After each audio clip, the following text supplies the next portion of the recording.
Hello, David. Hi, Sven. Hi. How are you doing this morning? Doing all right? Yeah, it's a lovely sunny morning. Oh, yeah? Um, yeah, it's quite early. Yeah, it is. Stretching out, I yeah. haven't been getting up very early in these times, I have to say. Yeah. Well, I thought I would sing a song for you, and it's a song that the reference in it is to the Napoleonic Wars, which uh, were quite a big deal in the folk culture of the British Isles. Um, Partly because it was a very sort of oppressive time, and Napoleon was Bonaparte was a figure that was seen in some quarters as a kind of liberator, a potential liberator, and he had a lot of sort of drama and mystique around him that appealed to a lot of people. But this is a song called "The Banks of the Nile," which is about the refers to the Egyptian campaign around about 1812, something like that. It's not always the case that in folk songs you can pin them down to particular events like this, but this song is definitely an exception. So the banks of the Nile. The drums they beat to arms, my love, and I must obey. Hark the trumpets sound, my love, to drown the dreadful cries. Oh, the route it lies from Portsmouth, 'tis many's the long mile, and we're bound to embark for the banks o' the Nile. Oh no, my dearest Willie, dinna leave me here to mourn, or you'll mak me curse and rue the day that ever I was born. Oh, the parting wi' my sweetheart, it's like parting wi' my life. Oh, stay at home, dear Willie lad, and I will be your wife. Oh no, my dearest Nancy, such things they canna be. The government has ordered, and them I must obey. I am bound by an oath, my love, to join the British toils, and to serve the British standard on the banks o' the Nile. Well, I'll cut off my yellow locks and I'll go along with you. I'll volunteer my service and go to Egypt too. I'll fight beneath your banner, love. Kind fortune yet may smile, and we'll comfort one another on the banks o' the Nile. Your waist it is too slender, your complexion it's too fine, your constitution is too weak to stand the hot campaign. Oh, the burning sands of Egypt your tender health would spoil, likewise the freezing nights on the banks o' the Nile. Oh, cursed be the day that the French wars began. They have robbed bonny Scotland of many's a fine young man. They hae ta'en frae us our sweethearts, likewise our brothers fine, to feed the wolves and jackals on the banks o' the Nile. And now my song is ended, let Britain heave a sigh. 'Twould rend the rocks o' Aden to hear the wounded cry. Although the day be darkened, and the sun it cease to shine, We'll mind our bonny callants on the banks of the Nile. Banks of the Nile.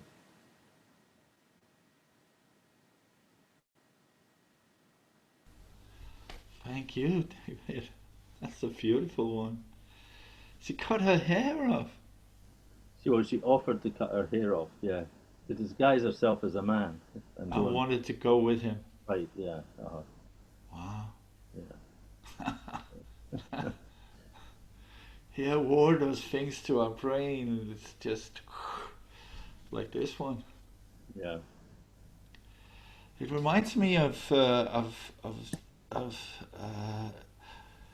story about a war in Denmark that sort of is iconic as the Napoleon Wars. I think it was in 1864 that the Danish government decided to try out these neighbors from the south, the Germans, poisoner as we call them, and so they had a big battle down in the southern part of Jutland.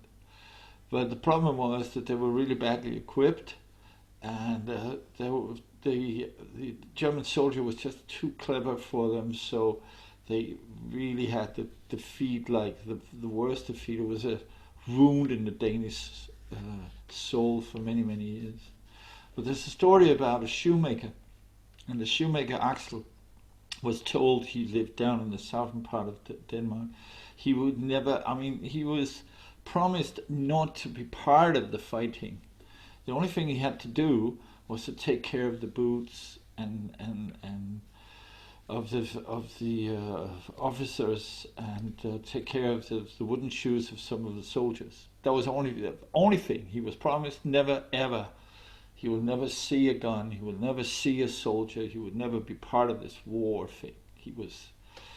He couldn't stand it at all. So one day, a German officer, one of the high commanders there, came in, and he was really badly wounded. A leg was shot off, so he was dying. And on the left foot was a beautiful, beautiful boot, a very beautiful boot. And when the high commander officer, the Danish high commander officer, saw this boot, he just turned around and said, "Go and find the other one. I will have these boots," because he tried it on his left foot there. And who to do that? That was Axel. Axel was walking around with crawling with a soldier. He had a soldier with him. He was crawling around in between the two armies. So here were the Danes, here were the Germans, and here is in no man's land, because there were all these bodies were just spreading around, and dead horses and wounded horses, and he was just absolutely in a nightmare, the worst nightmare you ever could imagine.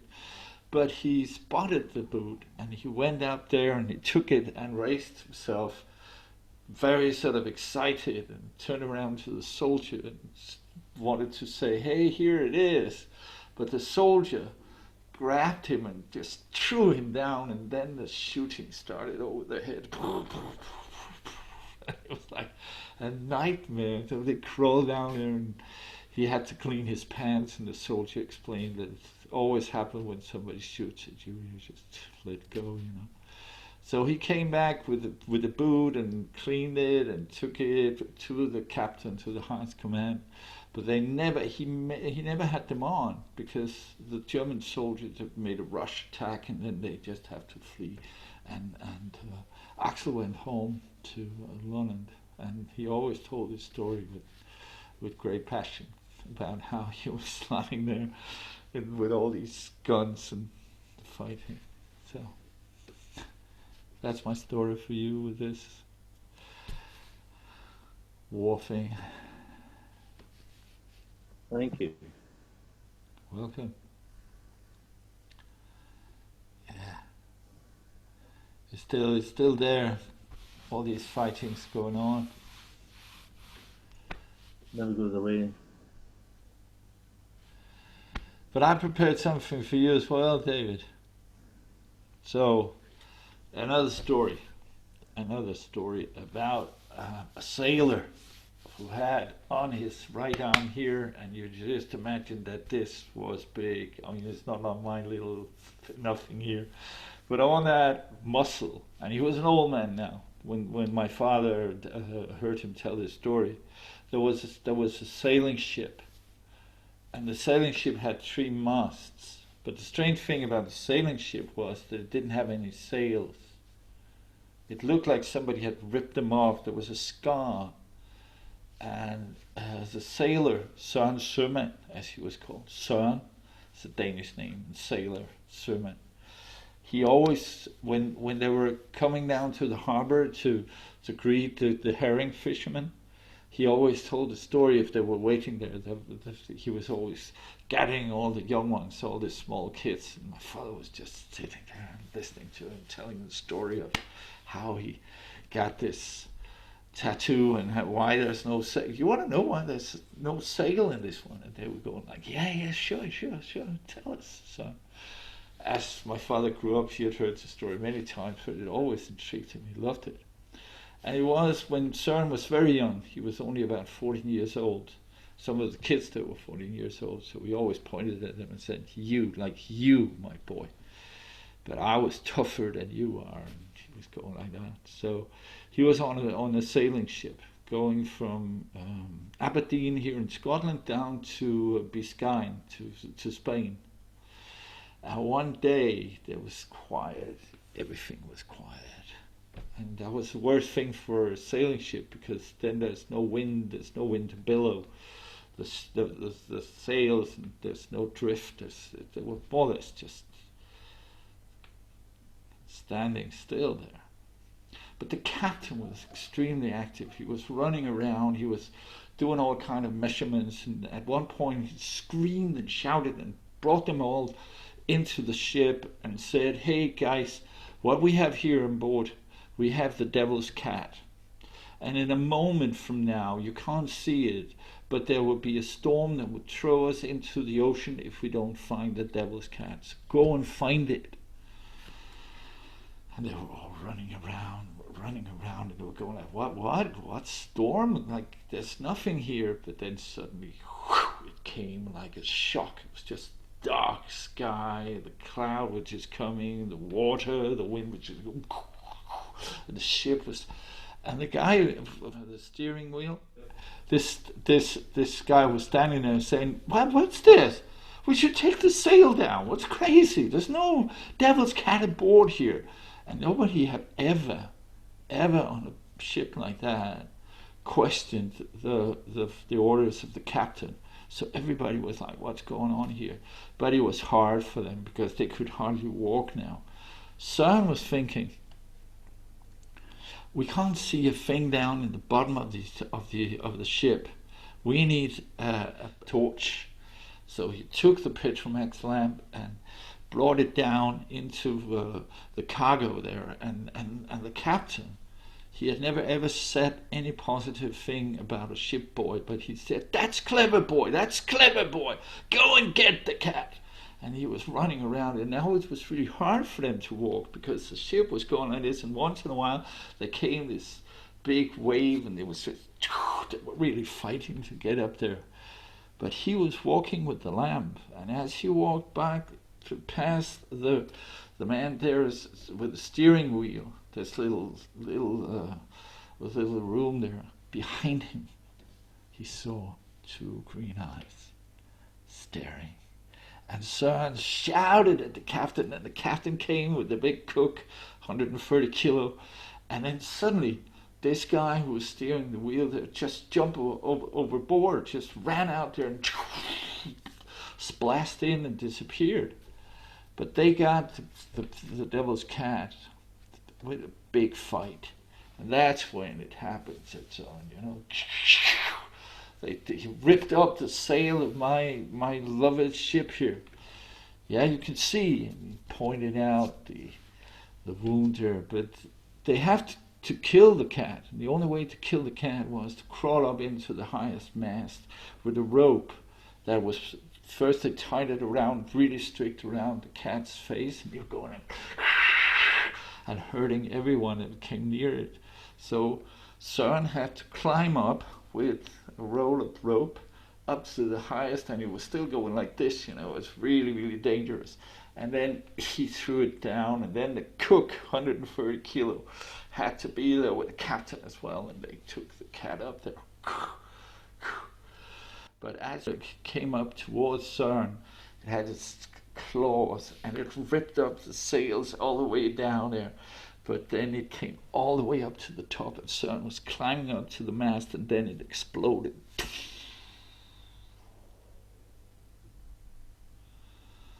And when Søren looked up again, everything was quiet. Everything. There was not. It was like the wind had died. Everything had died. And there, instead of a cat, was the horns of, the devil's horns. And he climbed down, and again, for the second time, the captain said something nice to him. "Well done, little boy. Well done. You've become a good sailor." And then Søren said, "Yeah, that's many years ago. Oh, now the fishermen are coming. Come down." And then they ran down to the herring ship. I heard my father tell that story many, many times. He loved it.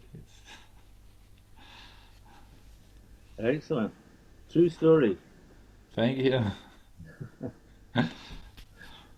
Yeah. There's a lot of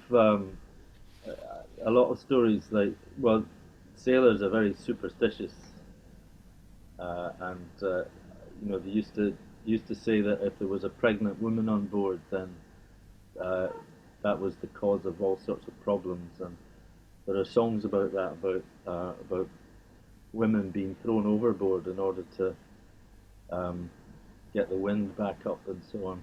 Oh yeah, so when there was no wind, it was because there was something bad going on there. Yeah. It's like your story with the cat. Yeah. There's something on board that was stopping the wind from. Yeah.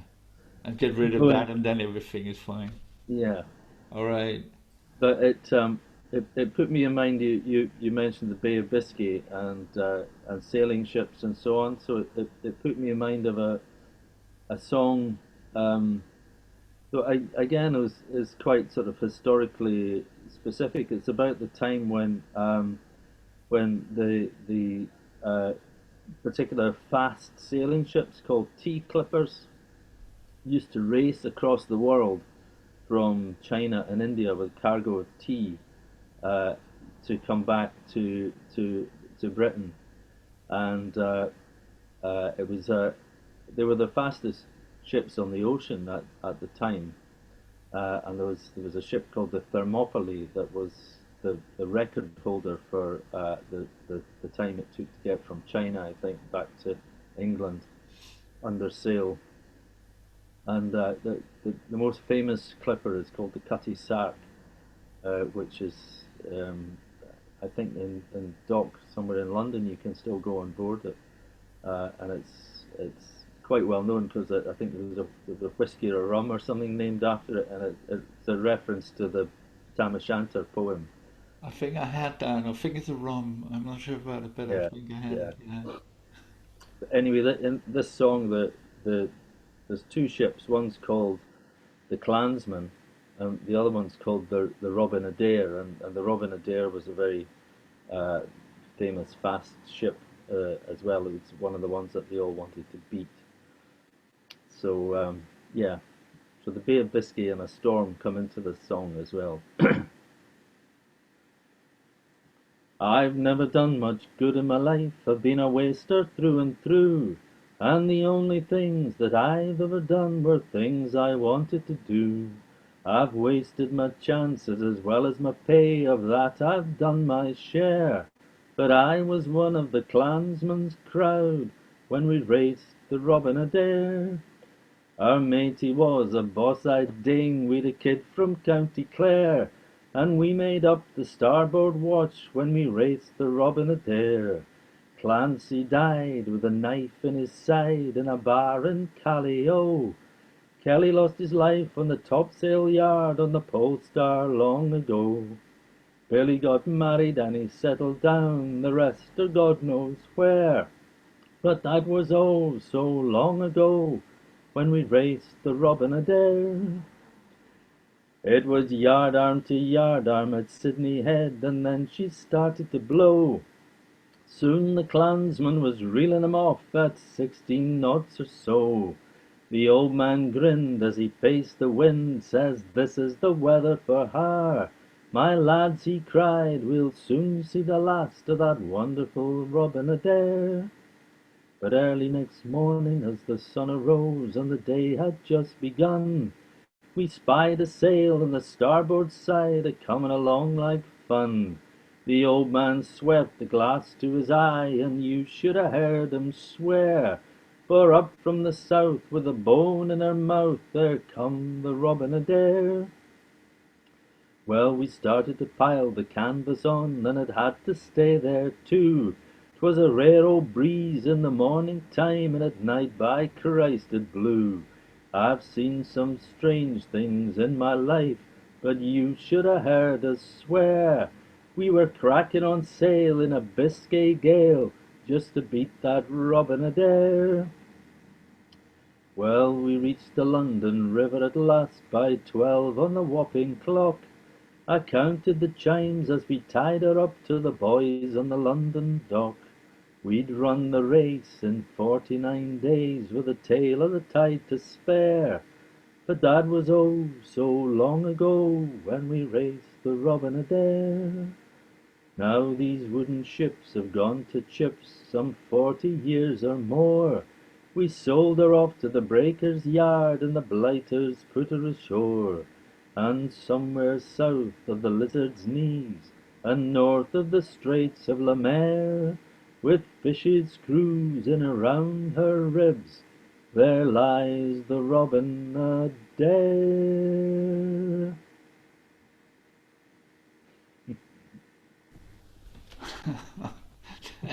There we are. Whether they had a cat on board or not, I don't know. No, but that is beautiful. It's just so clear pictures. It's very vivid. It's like, Yeah, these old songs are great for that. yeah, yeah. Yeah, yeah, they're like little cinema storyboards, you know.